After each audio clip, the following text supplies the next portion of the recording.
Welcome back to your own YouTube channel equation wizard.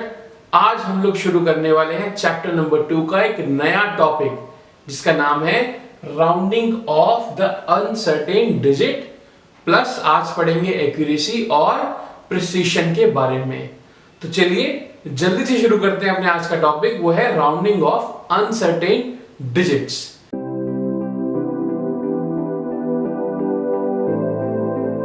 देखिए बेटा, इसको समझने से पहले एक एग्जांपल लेते हैं, एक सिचुएशन को समझते हैं जो हमारे एक्सपेरिमेंट करने के दौरान रिसर्चर्स ने पाया।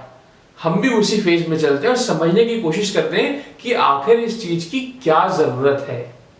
जब भी रिसर्चर्स ने एक्सपेरिमेंट किया तो उन्होंने पाया कि एक्सपेरिमेंट करने के बाद जो हमारे मैथमेटिकल फॉर्मुलेशन बनी उसमें कुछ नंबर्स कॉन्स्टेंटली रिपीट हुए।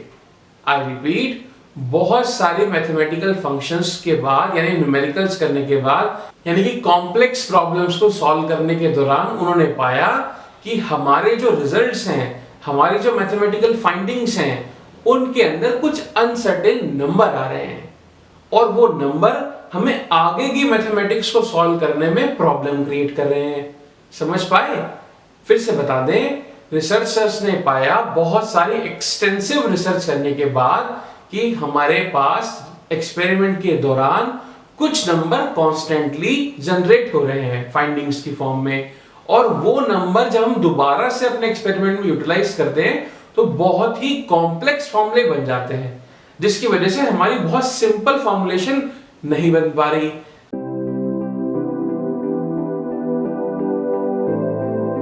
जैसे कि फॉर एग्जाम्पल मैंने लिखा भी है, let's take an example of speed of light. अब हम स्पीड ऑफ लाइट को क्या पढ़ते हैं? हम स्पीड ऑफ लाइट पढ़ते हैं 3 × 10⁸। बट क्या वो 3 ही थी? नहीं बेटा। After experiment we have found that speed of light in vacuum is 2.9979254 × 10⁸। But हम लोग क्या यूज करते हैं? हम लोग करते हैं 3।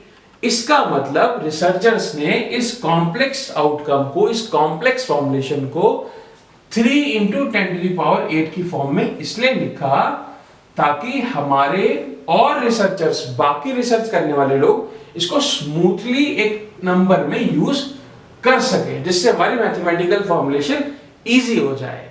दूसरा एग्जांपल लेते हैं पाई का। हम लोग पाई को क्या लिखते हैं? हम लोग पाई को लिखते हैं 3.14। एक्चुअली में एक्सपेरिमेंट करने के बाद रिसर्चर्स ने पाई की वैल्यू को कितना पाया था? रिसर्चर्स ने कहा था पाई की वैल्यू इज 3.1415926। अगर आप लोग आगे जब इंजीनियरिंग करेंगे तो you'll get a scientific calculator, उसमें बिल्कुल कॉमन सिंबल लिखा होता है पाई। अगर आप पाई लिखकर इक्वल टू लिखोगे तो इतना बड़ा ही डिजिट मिलेगा।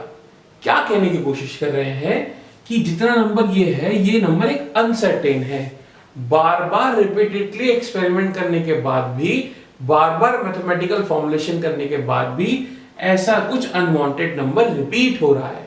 ये एक अनसर्टेन नंबर है।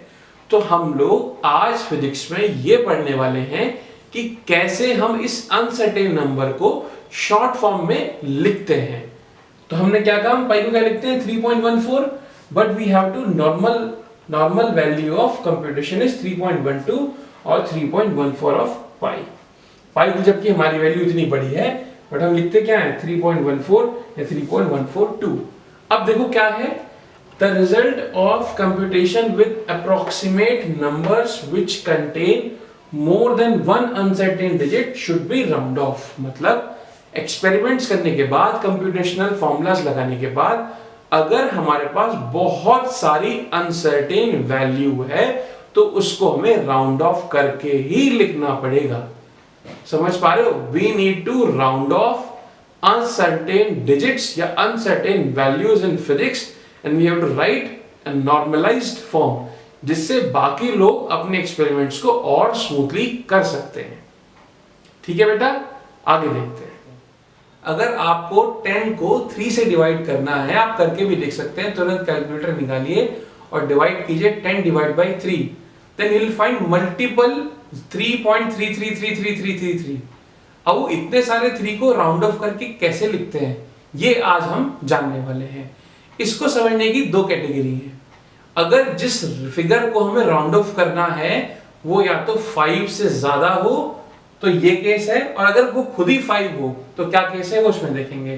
पहला क्या लिखा है, if the digit that we want to change, अगर ये हमने एग्जांपल लिया 2.746 में, मैं एग्जांपल लेके बता रहा हूं, अगर 2.746 में मुझे 6 को राउंड ऑफ करना है तो क्या होगा, और 2.743 में मुझे 3 को राउंड ऑफ करना है तो क्या होगा। यानी कि वो केस जब एक बार हमारी डिजिट 5 से ज्यादा है और एक बार हमारी डिजिट 5 से कम है।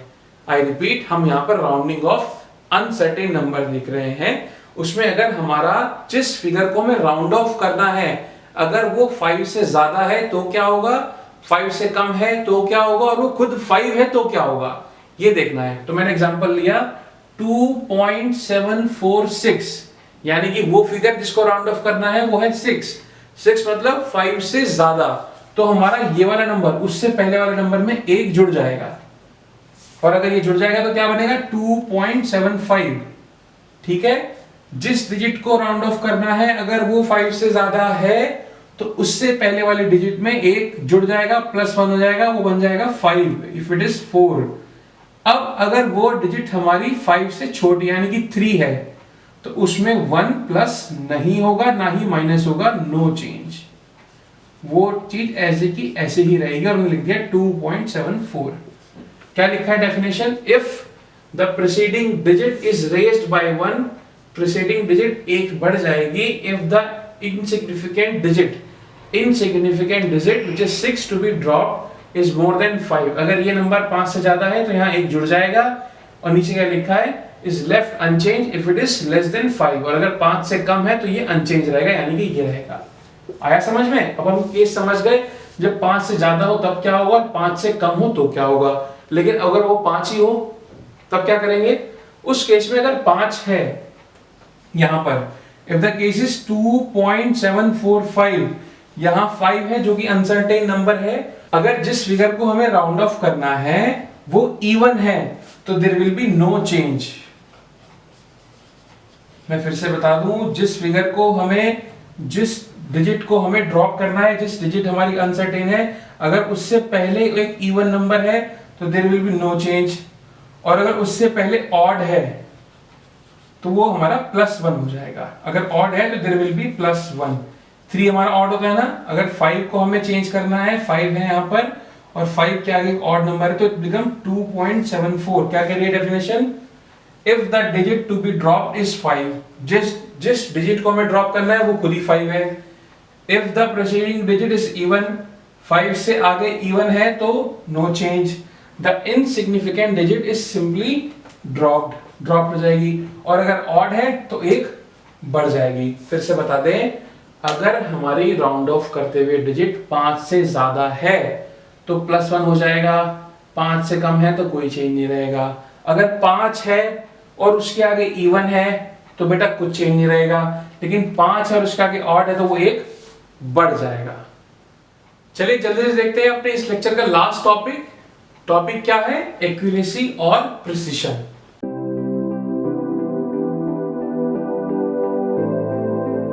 पहले मैं एक बात क्लियर कर दूं, एक्यूरेसी का प्रिसिशन से कुछ भी लेना देना नहीं है, या कह सकते हैं प्रिसिशन का एक्यूरेसी से कुछ भी लेना देना नहीं है।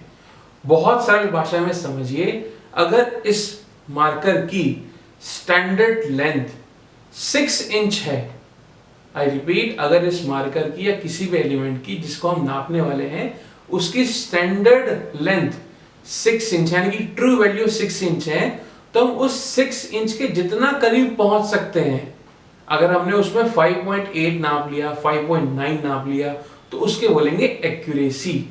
जितना आप ट्रू वैल्यू के करीब जाते रहेंगे उसको बोलेंगे एक्यूरेसी। और प्रिसिशन किसको बोलेंगे, जितना प्रिसाइजली आप उसको मेजर कर पाएंगे। अगर आप मेजर करते समय 5.9567 निकाल लें जबकि हमारी ट्रू वैल्यू 6 हो तो accuracy will become 5.9, but precision कब निकलेगा, जब हम उसके बहुत नजदीक पहुंच जाएंगे, है ना बेटा। प्रिसिशन मतलब हमारा अटेम्प्ट जितना हम प्रिसाइजली किसी भी एक्सपेरिमेंट को कर पाए, और एक्यूरेसी हमारा आउटकम जितना हम ट्रू वैल्यू के पास पहुंच सकते हैं। क्या लिखी है डेफिनेशन, जल्दी से देखते हैं। The closeness of the measured value, मैंने बताया ना कोई एक स्टैंडर्ड वैल्यू है, सपोज यहां से यहां तक की डिस्टेंस की स्टैंडर्ड वैल्यू 3 फीट है और इसको ये 3 फीट है हमारी ट्रू वैल्यू। मैंने लिखा the closeness of the measured value to the true value. True value है 3 फीट और हमने वैल्यू करी मेजर 2.9, तो हमारी 2.9 जितना हम एक्यूरेटली मेजर कर पाए उसको बोला हमने accuracy. The closeness of the measured value to the true value of physical quantity is known as accuracy.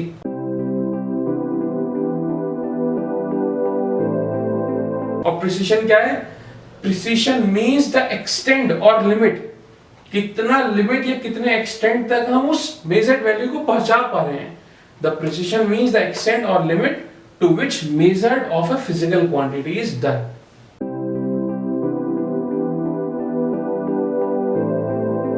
फिर से समझ लो, एक्यूरेट मतलब हम अपनी ट्रू वैल्यू के कितने करीब हैं, बट उस ट्रू वैल्यू को कितनी लिमिट और कितने एक्सटेंड तक हम मेजर कर पा रहे हैं उसको बोलते हैं प्रिसिशन। मैंने लिखा है यहाँ पे एग्जांपल, अगर किसी भी लेंथ को जो हमने मेजर करी है उसकी हमारी ट्रू वैल्यू है 2.245, ये है हमारी ट्रू वैल्यू, और एक बार हमारी मेजर्ड वैल्यू आई है ये, और एक बार हमारी मेजर्ड वैल्यू आई है ये, तो दिस शोज 2.23 शोज कि हम मेजर्ड वैल्यू के काफी करीब पहुंच रहे हैं, तो this is called accuracy. But उस परफॉर्मेंस को, उस एक्सपेरिमेंट को परफॉर्म करते हुए हमने अपनी कितनी लिमिट को एक्सटेंड किया, कितना प्रिसाइजली हम उसको परफॉर्म कर पाए, तो हम कर पाए जब हमने निकाला 2.2345 which is very close to this true value, तो this is known as precision। ठीक है, इसको बोला हमने precision। फिर से बता दूं, एक्यूरेसी मतलब किसी वैल्यू की ट्रू वैल्यू के नजदीक पहुंचना इज एक्यूरेसी, और प्रिसिशन मतलब उस एक्सपेरिमेंट को करते समय जब हम ट्रू वैल्यू से निकाल रहे हैं, मेजर्ड वैल्यू निकाल रहे हैं, तो हम अपना कितना एक्सटेंशन कर रहे हैं effectively. Thank you so much for watching this lecture. If you still have some doubt, please write in the comment section or write on our Facebook or Instagram page.